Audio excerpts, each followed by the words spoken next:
Hello and welcome to the Morningstar series, Why Should I Invest With You? I'm Emma Ward and I'm joined today by Richard Titherington, manager of the JP Morgan Emerging Market Income Fund. Hello Richard. Hello. So you run both a closed and open-ended emerging markets income fund. Now for the uninitiated, they think of emerging markets as growth regions. So how difficult is it to find income-producing stocks in emerging markets? Well, I think people are right to think about emerging markets as growth, but it's also growth and dividends. And clearly you have to pick your sector. And one of the reasons that we like dividends as a way of investing in emerging markets is because you tend to have better corporate governance. But some countries and some industries clearly have greater dividend opportunities than others. So places like South Africa, places like Turkey, for instance, generally have quite high dividend paying cultures.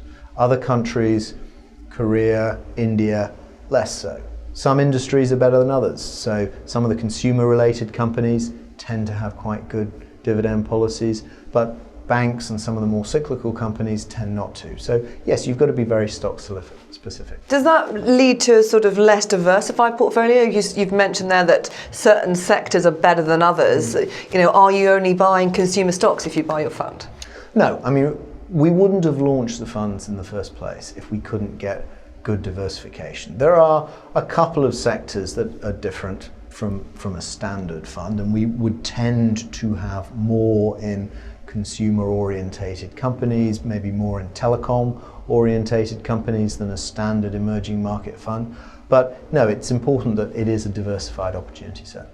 Looking then at the performance, both the closed and the open-ended funds are bronze rated by Morningstar analysts. The Trust has a 5-star performance rating and the open-end has a 3-star, but both of them have had a tricky year this year after a couple of really good years. So what's happened this year?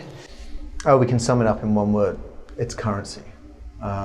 This year has been a year of negative performance by emerging market currencies. And as I mentioned, we do have exposure to some countries, South Africa, Turkey, Brazil, all of which have had currency weakness.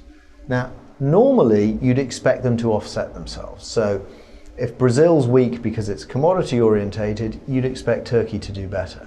But the dominant story of 2015 has really been the strength of the dollar, and that's been the biggest single impact.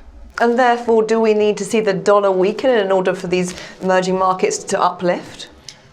Well, I think a weakening dollar historically has been very good for emerging markets. I think stability would be enough to see the emerging market asset class turn round. It's not necessary to have real weakness of the dollar, but a rising dollar is clearly a headwind, not least because it makes it difficult for companies to grow their dividends. They might grow them in local currency terms, but really we're trying to give dollar or sterling effectively returns to our UK investors. So the currency is an important factor. But of course, investing in emerging markets is always a longer term view anyway, so one bad year does not necessarily, ruin it all, as it were. Well, historically it's a cyclical asset class. You've actually done better buying emerging markets after a disappointing year than you've done buying them after a really good year. So I certainly wouldn't put people off just because it's out of favour right now. Richard, thank you very much. My pleasure. This is Emma Wall for Morningstar. Thank you for watching.